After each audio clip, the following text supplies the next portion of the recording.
Kayabangan talaga na itong si Sara Duterte. Minsan manggigigil ka na lang talaga eh.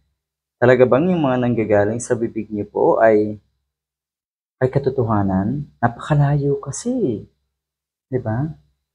Kung naalala niyo po, yung promise na itong si Sara Duterte na aayusin ang lahat ng problema ng DepEd, bigyan lang daw siya ng ganitong pondo, ganito kalaking pondo. Naayos ba? Lumala eh. Lumala ang mga problemang yan sa DepEd. At mukhang napakalaki ang napunta sa bulsa ng ilan sa inyo. Ganun po katindi. Ngayon naman, ang pinag-uusapan ay itong ang scam or flood control scam. At ang sinasabi natin si Sara Duterte, kaya daw itong resolbahin sa loob ng isang araw.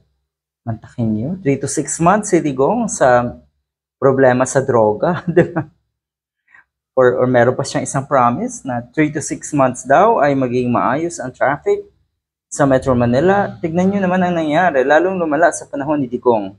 At eto gusto palabasin na daw si Sara Duterte na kaya niya, na siya ang may kakayahan ng lahat ng ito.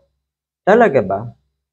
Gusto niyang palabasin na alam ng Pangulo kung sino ang dapat ituro sa mga korupsyong ito. Alam ng Pangulo kung sino ang dapat parusahan.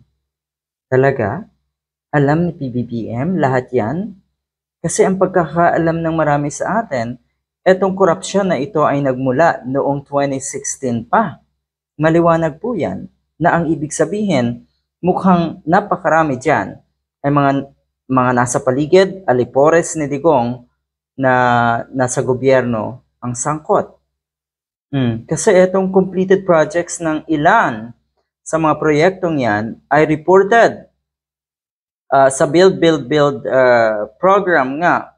Ito ay nireport as completed pero karamihan dito ay ghost project.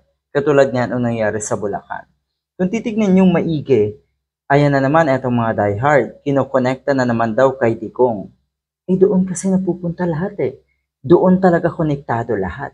Alangan namang ikonekta ito sa mga taong walang kinalaman. Nakakapanggigil lang ito sinasabi ni Bato na baka daw ito'y nagsimula pa noong panahon ni Pinoy. Gunggong tong si Bato, ano ho?